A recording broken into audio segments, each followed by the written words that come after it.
Assalamualaikum warahmatullahi wabarakatuh. Sahabat muslim rahimakumullah. Selamat datang kembali di channel Permata Islam yang membahas seputar kisah islami penuh hikmah. Dunia hari ini berdiri di atas sesuatu yang rapuh. Lebih rapuh dari tanah yang diguncang gempa, lebih rapuh dari iman manusia yang diguncang fitnah. Sebab yang rapuh itu bukan bangunan, bukan negara, bukan peradaban, tetapi kebenaran itu sendiri. Untuk pertama kalinya dalam sejarah, manusia tidak lagi mencari kebenaran, tetapi memproduksi kebenaran versinya masing-masing. Yang benar adalah apa yang viral. Yang nyata adalah apa yang sering muncul di layar. Yang salah hanyalah apa yang kalah cepat menyebar. Dan di antara semua itu, manusia merasa dirinya paling cerdas, paling kritis, paling melek informasi. Padahal ia hanya menjadi korban dari tipu daya yang jauh lebih halus dari apa yang mampu ia deteksi. Ini bukan zaman bodoh. Ini zaman terlalu tahu, sehingga manusia berhenti mencari apa yang benar. Para ulama masa dahulu pernah mengingatkan bahwa akan datang satu masa ketika ilmu tidak lagi sama dengan ilmu, ketika cahaya pengetahuan akan diganti oleh gemerlap kepalsuan.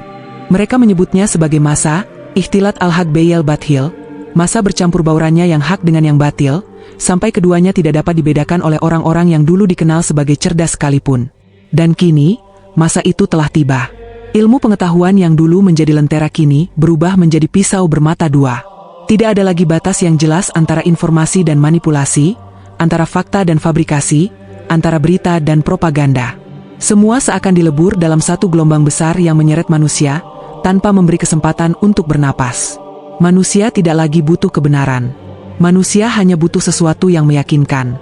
Di tengah situasi ini, muncul sebuah tanda yang samar, halus, dan hanya terlihat oleh mereka yang memiliki kepekaan batin. Tanda bahwa dunia sedang dipersiapkan untuk sesuatu yang jauh lebih besar daripada yang pernah dialami peradaban sebelumnya.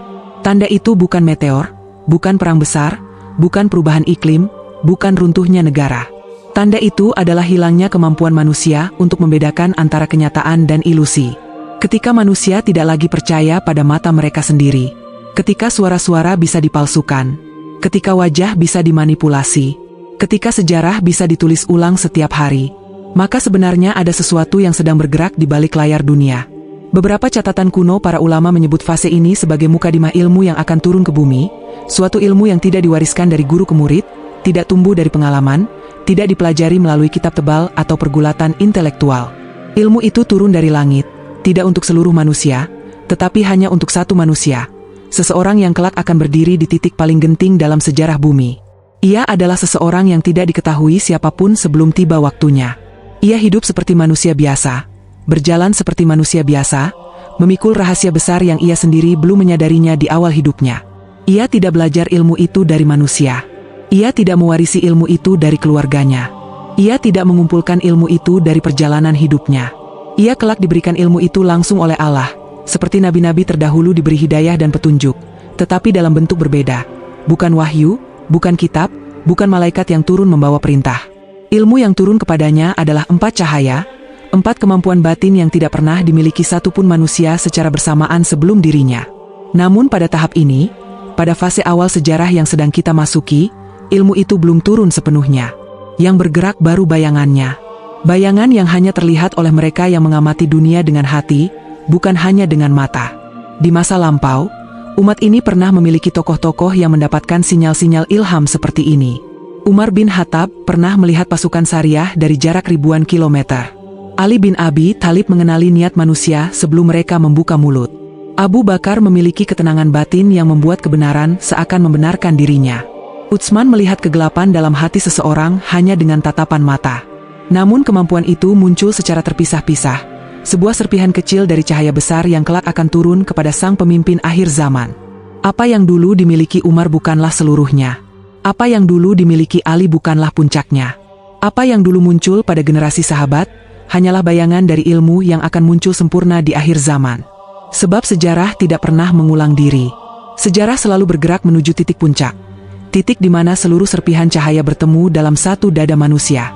Para ulama akhir zaman menyebut bahwa sebelum ilmu-ilmu itu turun, dunia harus memasuki fasa al-fauda al-ma'arifiyah, kacau balau pengetahuan. Tanpa kekacauan ini, manusia tidak akan memahami perbedaan antara ilmu manusia dan ilmu yang turun dari langit. Tanpa kebingungan global, manusia tidak akan tahu bahwa pengetahuan mereka ternyata sangat terbatas. Tanpa hancurnya kepercayaan terhadap pemimpin dan sistem, manusia tidak akan menerima pemimpin yang datang tanpa dukungan politik, tanpa partai, tanpa kekuasaan. Semuanya harus runtuh lebih dulu, agar yang hak dapat muncul di atas reruntuhan itu. Maka hari ini, kita melihat tanda-tanda itu muncul satu persatu. Politik yang tidak lagi memiliki moral. Keadilan yang tidak lagi punya standar. Teknologi yang bisa memalsukan kenyataan. Manusia yang percaya pada apapun asalkan sesuai dengan perasaannya. Dan munculnya suara-suara yang mengaku membawa kebenaran padahal mereka hanya membawa versi baru dari kebingungan. Semua ini adalah panggung awal. Sebuah panggung yang sedang dibersihkan untuk kedatangan seorang manusia yang membawa ilmu yang tidak pernah diajarkan dunia. Dan dari panggung besar yang sedang dibersihkan itulah, tanda-tanda pertama mulai tampak. Bukan pada langit, bukan pada bumi, bukan pada fenomena alam, tetapi pada diri seorang manusia yang hidupnya biasa-biasa saja. Seseorang yang tidak memiliki karisma politik, tidak berbicara di mimbar-mimbar besar, tidak dikenal masyarakat luas, bahkan tidak menyadari bahwa di dalam dirinya sedang tumbuh sesuatu yang tidak pernah dimiliki manusia sebelumnya. Semuanya dimulai dengan sesuatu yang samar. Pada awalnya, ia hanya merasa bahwa dunia tampak berbeda. Bukan secara visual, tetapi secara makna. Ia melihat peristiwa, dan seakan ada lapisan ketiga yang ikut muncul. Lapisan yang tidak terlihat oleh orang lain. Ketika orang-orang melihat berita, ia melihat maksud yang disembunyikan di baliknya. Ketika orang-orang percaya pada video, ia melihat rekayasa yang tidak terdeteksi algoritma. Ketika orang-orang terpengaruh propaganda, ia melihat siapa yang menggerakkan semua itu. Bukan karena ia lebih pintar. Bukan karena ia belajar lebih banyak. Tetapi karena ilmu pertama itu mulai turun. Ilmu yang pertama, Kasyf al-Haqiqah. Ilmu menyingkap hakikat segala sesuatu. Ilmu ini bukan sekadar kemampuan membaca situasi. Bukan intuisi, bukan analisis, bukan kecerdasan. Ini adalah ilmu yang membuat tabir antara yang tampak dan yang tersembunyi menjadi transparan. Dalam kitab-kitab kuno para ulama, ilmu jenis ini hanya dimiliki sebagian kecil wali Allah, namun dalam bentuk yang sangat terbatas. Mereka menyebutnya sebagai firasah, sebagai ilham, sebagai pandangan batin yang benar. Tetapi apa yang turun kepada Imam Mahdi jauh lebih luas, lebih utuh, lebih tajam, dan lebih berbahaya bagi musuh-musuh kebenaran. Ilmu ini memungkinkan dirinya melihat niat sebelum kata diucapkan, kebohongan sebelum bibir bergerak, makar sebelum rencana ditetapkan, dan fitnah sebelum ia meledak di tengah umat. Dunia hari ini, dengan tipu daya teknologi, propaganda politik, fabrikasi media, dan manipulasi digital, adalah ladang sempurna bagi ilmu ini untuk bekerja. Karena Kasyf al-Haqiqah bukan hanya menyingkap apa yang manusia sembunyikan, tetapi juga menyingkap apa yang sistem global sembunyikan. Ketika deepfake menjadi identik dengan kebenaran, ia melihat struktur palsunya. Ketika opini publik diarahkan oleh algoritma, ia melihat tangan yang mengendalikannya. Ketika keburukan dibungkus kemasan moral, ia melihat racun di baliknya. Ketika dunia saling menuduh, ia memahami akar yang tidak terlihat siapapun. Ilmu ini turun seperti cahaya yang jatuh di hati seseorang, bukan sekaligus, tetapi bertahap, seiring dunia memasuki fase paling gelapnya. Bagaimana ilmu ini muncul pada Imam Mahdi? Pada awalnya, ia tidak memahami apa yang sedang terjadi. Ia mengira dirinya hanya lebih peka. Ia mengira dirinya hanya sekadar memahami sesuatu lebih cepat. Tapi lambat laun, kejadian-kejadian aneh mulai muncul. Suatu hari ia merasa perlu menjauhi seseorang tanpa sebab yang jelas, hanya untuk kemudian mengetahui bahwa orang itu sedang merancang tipu daya besar. Suatu hari ia menyampaikan satu kalimat sederhana, dan kalimat itu mengubah keputusan sekelompok orang tanpa ia bermaksud apa-apa. Suatu hari ia membaca sebuah berita, dan tanpa riset apapun, ia langsung mengetahui bahwa yang ia lihat adalah kebohongan, rekayasa, dan agenda. Dan setiap kali itu terjadi, ia merasa seakan ada tangan halus yang membimbing. Bukan tangan manusia, tetapi sesuatu yang jauh lebih tinggi, lebih lembut, lebih mengetahui. Kasyf al-Haqiqah membuat dirinya seakan memiliki mata kedua. Mata yang tidak melihat bentuk, tetapi kebenaran. Dunia hari ini berada dalam situasi yang sengaja diciptakan untuk membingungkan manusia. Proyek-proyek global yang bergerak tanpa transparansi. Perang informasi yang membuat manusia tidak tahu siapa musuhnya. Teknologi manipulasi wajah dan suara yang membuat mata dan telinga tidak bisa dipercaya. Sistem pendidikan yang menggerus fitrah manusia. Elit-elit yang bekerja di balik layar dan memegang kendali narasi dunia. Semua ini adalah persiapan bagi munculnya fitnah terbesar dalam sejarah, Dajjal. Dajjal tidak datang membawa pedang. Ia datang membawa persepsi. Ia datang membawa realitas yang ia ciptakan. Ia membuat manusia melihat api sebagai air, dan air sebagai api. Ia membalikkan kebenaran dan kebatilan hanya dengan ilusi. Maka ilmu pertama ini, Kasyif al-Hakikah, adalah fondasi. Ilmu yang membuat pemimpin akhir zaman kebal terhadap tipu daya yang akan menipu seluruh penghuni bumi. Ilmu ini tidak membuatnya melihat masa depan, tetapi membuatnya melihat apa adanya, walaupun dunia berusaha menyembunyikannya dengan jutaan tirai. Ilmu yang kedua, Hikmah Aum. Ilmu menetapkan hukum, keputusan, dan keadilan dengan kecepatan dan ketepatan yang tidak pernah dimiliki manusia. Jika ilmu pertama membuatnya melihat kebenaran, maka ilmu kedua membuatnya bisa memutuskan kebenaran itu dalam tindakan nyata. Ini adalah ilmu yang dimiliki Nabi Sulaiman ketika memutus perkara dua perempuan yang memperebutkan seorang bayi. Ilmu yang dimiliki Nabi Daud ketika memutuskan perkara tanpa saksi panjang. Ilmu yang membuat keputusan turun tepat pada tempatnya, tanpa keraguan, tanpa bias, tanpa ketakutan. Dalam konteks dunia sekarang, hikmah al-hum diperlukan karena manusia kehilangan standar moral. Hukum menjadi alat politik. Keadilan bisa dibeli, pengadilan menjadi panggung teater. Kebenaran dikalahkan oleh popularitas. Dan manusia menuntut keputusan cepat di era cepat, tetapi mereka sendiri tidak mampu membuatnya. Ilmu kedua ini membuat Imam Mahdi mampu memutuskan perkara rumit dalam hitungan detik, memahami sisi batin sebuah masalah tanpa investigasi panjang, menilai seseorang tanpa melihat kedudukan atau popularitasnya, mengantisipasi efek suatu keputusan sebelum orang lain memikirkannya, menjaga keseimbangan masyarakat yang sudah rusak secara moral dan sosial. Bagaimana ilmu ini mulai bekerja? Ilmu kedua turun bukan sebagai teori, bukan sebagai rumus, bukan sebagai pengalaman hidup. Ia turun sebagai ketenangan yang tidak dapat diguncang apapun. Ketika manusia lain diliputi emosi, ia tetap jernih. Ketika orang-orang terseret opini, ia tetap stabil. Ketika masyarakat bingung menentukan sikap, ia menjadi pusat gravitasi yang memengaruhi keputusan mereka. Contohnya, di saat satu komunitas hampir terpecah karena fitnah, ia mengucapkan satu kalimat dan seluruh api konflik padam seketika. Di saat orang-orang berselisih tentang hukum, ia memutuskan satu perkara dan semua pihak, bahkan yang awalnya membenci, merasa dipaksa tunduk oleh kebenaran yang tidak bisa mereka bantah. Di saat ada penyimpangan moral yang membingungkan banyak orang, ia mampu menjelaskan duduk persoalan dengan jernih, seakan ia melihat bagian-bagian tersembunyi yang tidak terlihat orang lain. Ilmu ini bukan retorika, bukan kecerdasan linguistik, bukan kekuasaan. Ini adalah ilmu yang turun seperti hakim yang diberi cahaya. Keputusan yang benar datang sebelum akalnya sempat merumuskannya. Ilmu yang ketiga, Asrar al-Malhim. Ilmu rahasia perang akhir zaman.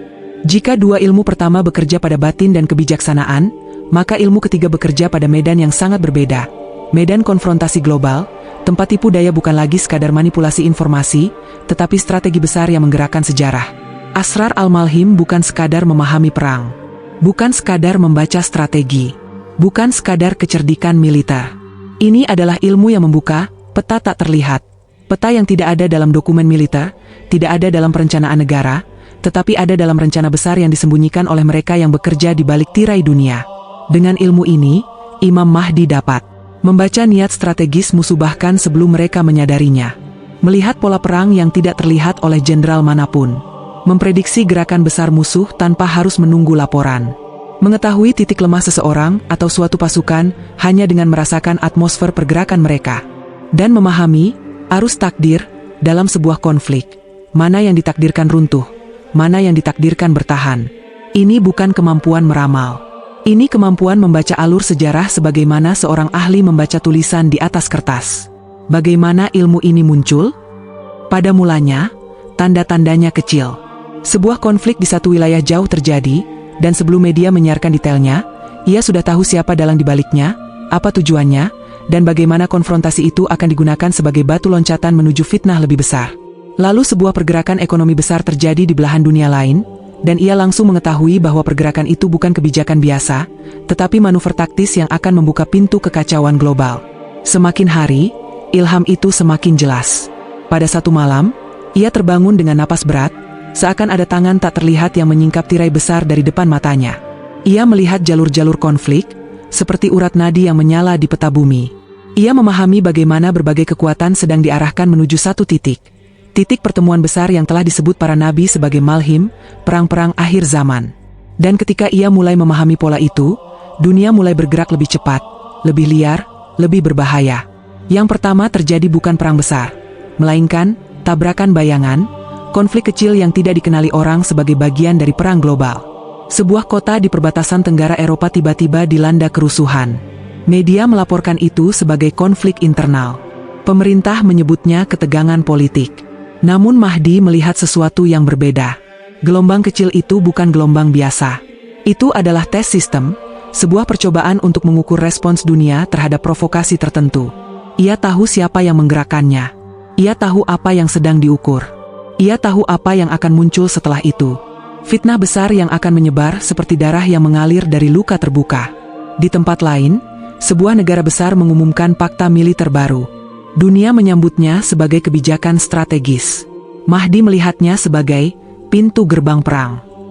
Dan di saat orang-orang sibuk membicarakan isu ekonomi, ia merasakan tarikan halus dari takdir. Rantai-rantai pertempuran mulai saling terkait, seakan dunia sedang berjalan dengan kecepatan yang bukan lagi manusia yang menentukannya. Ilmu yang keempat, Nur al-Iman, cahaya yang menundukkan hati manusia. Jika ilmu pertama membuka tabir kebenaran, dan ilmu kedua menegakkan keputusan, dan ilmu ketiga membaca konfrontasi besar, maka ilmu keempat adalah yang paling lembut, paling dalam, dan paling ditakuti musuh kebenaran. Nur al-Iman bukan cahaya yang terlihat mata. Ia adalah cahaya yang keluar dari hati seorang pemimpin, lalu menyentuh hati orang lain. Cahaya inilah yang membuat manusia tunduk bahkan sebelum ia berbicara.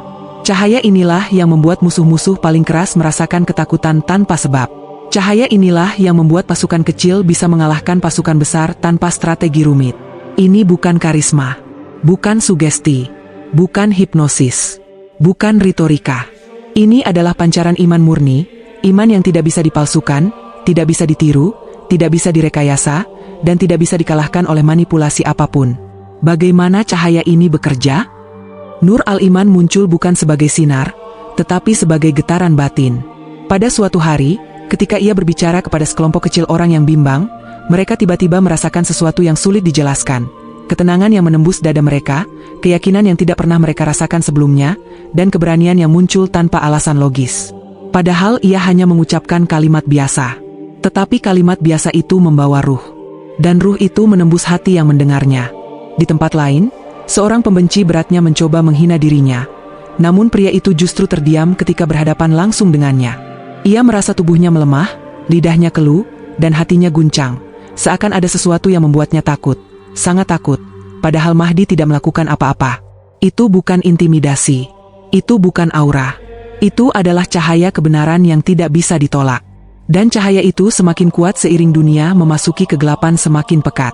Mengapa Dajjal sangat membenci ilmu ini? Dajjal dapat menipu mata manusia, menipu pikiran manusia, bahkan menipu perasaan manusia. Namun ada satu hal yang ia tidak bisa sentuh, hati yang dipenuhi Nur al-Iman. Dajjal membangun kekuasaannya dengan manipulasi persepsi. Mahdi menghancurkan manipulasi itu hanya dengan kehadirannya. Dajjal membuat manusia ragu akan iman mereka. Mahdi meneguhkan iman itu hanya dengan satu tatapan. Dajjal mencoba membalikkan realitas. Nur al-Iman mengembalikan realitas itu ke fitrah asalnya. Itulah sebabnya Dajjal membenci ilmu ini lebih dari apapun. Karena ilmu ini tidak dapat dilawan dengan teknologi, tentara, propaganda, atau keajaiban palsu. Ia tidak bisa menghancurkannya, tidak bisa menirunya, tidak bisa merusaknya. Cahaya ini adalah titik lemah terbesar Dajjal. Ketika 4 ilmu itu telah turun lengkap, dunia tidak bisa lagi berjalan seperti sebelumnya. Gerakan-gerakan rahasia mulai kehilangan kendali, karena strategi mereka dibaca sebelum dilakukan. Fitnah besar kehilangan kekuatan karena tabirnya tersingkap sebelum meledak. Pemimpin-pemimpin dunia mulai merasa terancam oleh keputusan yang tidak bisa mereka kontrol. Pasukan-pasukan bayangan mulai resah, karena mereka merasakan getaran cahaya yang mengganggu kepercayaan diri mereka. Dan di atas semua itu, ada satu sosok yang merasakan ancaman paling besar. Dajjal. Bukan karena jumlah pasukan Mahdi. Bukan karena strategi Mahdi. Bukan karena kemampuan analisis Mahdi. Tetapi karena Mahdi memiliki sesuatu yang ia tidak punya, cahaya iman yang murni. Sementara Dajjal hanya memiliki kegelapan.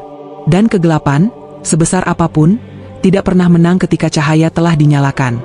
Kini seluruh kekuatan dunia, baik yang tampak maupun yang bersembunyi, mulai bergerak menuju satu arah yang telah disinggung para nabi ribuan tahun lalu. Pertemuan itu semakin dekat. Dan dari kejauhan, malam gelap akhir zaman mulai berubah, menjadi bayangan pertempuran yang tidak bisa lagi dihindari. Dan akhirnya, bayangan itu tiba. Bukan sebagai perang fisik yang langsung meledak, tapi sebagai kekacauan persepsi global, fase paling mematikan dari fitnah yang dijanjikan. Dunia seakan memasuki dimensi baru di mana kebenaran dan kebohongan memiliki bobot yang sama di mata manusia. Berita saling bertabrakan. Siaran langsung saling menentang. Kamera menampilkan keajaiban yang mustahil dibuktikan. Orang-orang melihat hal berbeda pada peristiwa yang sama. Dan setiap kelompok merasa merekalah yang benar. Tidak ada yang memahami bahwa ini bukan kegilaan manusia. Ini adalah rekayasa persepsi terbesar dalam sejarah dunia. Dalam hitungan jam, seluruh benua tenggelam dalam kabut kebingungan. Di wilayah barat, langit menampilkan bentuk aneh yang tampak seperti tanda ilahi, padahal itu proyeksi manipulatif yang dirancang untuk menundukkan pikiran massa. Di kawasan timur, ribuan orang mengaku melihat figur bercahaya yang mengaku sebagai pembawa kebenaran. Di utara, teknologi komunikasi tiba-tiba menampilkan pesan suara yang terdengar seperti wahyu. Dan di selatan, kelompok-kelompok tertentu bersumpah melihat pencapaian, mukjizat, yang mustahil secara fisik. Seluruhnya, tanpa terkecuali, tipu daya Dajjal. Dan manusia, yang sudah lama kehilangan kepekaan terhadap kebenaran sejati, terperangkap. Satu-satunya suara yang mereka ikuti adalah suara yang paling keras, bukan yang paling benar. Pada titik inilah, 4 ilmu itu bekerja dalam satu arus. Kasif al-Hakikah memecah manipulasi visual. Hikmah al-Hum menenangkan dunia dengan keputusan yang tidak bisa dipatahkan. Asrar al-Malahim mematahkan strategi Dajjal sebelum ia sempat bernapas. Nur al-Iman menaklukkan hati yang ditarik oleh kegelapan. Dan Dajjal, yang selama ini memerintah melalui kebohongan, akhirnya melihat sesuatu yang ia tidak sangka. Kekuasaannya tidak punya pijakan lagi. Karena ketika cahaya kebenaran hadir, tidak ada kebohongan yang bisa berdiri. Ketika fitnah terbesar itu runtuh, langit tidak berubah warna, bumi tidak bergetar, tidak ada trompet kemenangan. Tidak ada sorakan pasukan. Yang ada hanyalah hening yang tidak pernah dirasakan dunia sebelumnya. Dunia akhirnya memahami. Kemenangan tidak datang dari pedang, bukan dari bala tentara, bukan dari teknologi, bukan dari strategi, tetapi dari kebenaran yang berdiri tegak. 4 ilmu itu bukan senjata, bukan alat kekuasaan, bukan alat dominasi. 4 ilmu itu adalah cahaya yang membebaskan manusia dari ilusi yang mereka anggap sebagai kenyataan. Dan pada hari itu, manusia merasakan sesuatu yang mereka lupakan selama berabad-abad. Kedekatan kepada kebenaran yang tidak bisa dipelintir oleh siapapun. Dajjal jatuh bukan karena dihancurkan, tetapi karena tidak memiliki apapun untuk bertahan ketika cahaya telah dinyalakan. Dan malam pekat akhir zaman, yang begitu menakutkan, berakhir bukan dengan ledakan, tetapi dengan fajar yang kembali menemukan jalannya.